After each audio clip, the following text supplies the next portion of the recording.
বিয়ের আর 1 মাসও বাকি নেই। শোনা গেছে জানুয়ারির 19 তারিখে বিয়ের পিঁড়িতে বসতে চলেছেন শ্বেতা ভট্টাচার্য আর রুবেল দাস। তাদের ভালোবাসার পূর্ণতা পাওয়ার প্রায় সময় চলে এসেছে।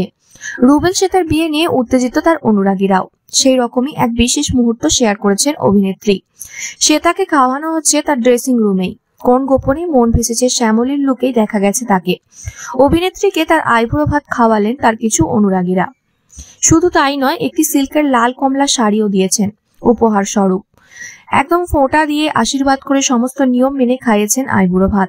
খাবারেও ছিল নানা রকমের পদ, ভাত, নানা রকমের মাছ, দই, পায়েস, চাটনি, মিষ্টি। অনুরাগীদের কাছ থেকে এত ভালোবাসা পেয়ে রীতিমতো অভিভূত শ্বেতা।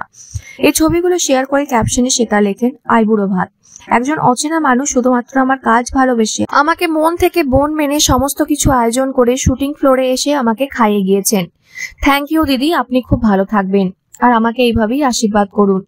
এই পোস্টে আরেক অনুরাগী মন্তব্য করেন, আমার পক্ষে যদি সম্ভব হতো তাহলে আমিও ওখানে গিয়ে তোমাকে খাওয়াতাম, কিন্তু আমি তো শিলিগুড়িতে থাকি। তবে আমি ভগবানের কাছে প্রার্থনা করব যাতে তুমি আর রুবেলদা ভালো থাকো। আমি তোমাদের দুজনের খুব বড় ভক্ত। এর উত্তরে শ্বেতা বলেন, প্রার্থনা করুন, তাহলেই হবে। ডিসেম্বর মাসে সমস্ত নিয়ম মেনে আশীর্বাদ হয় রুবেল শ্বেতার। আইবুড়ো ভাত খাইয়েছেন তাদের এক ডিজাইনার বন্ধুও।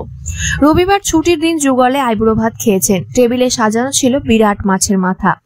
রুবেল সেই থালা হাতে শ্বেতাকে বরণ করতেই হাসির রোল পড়ে যায়।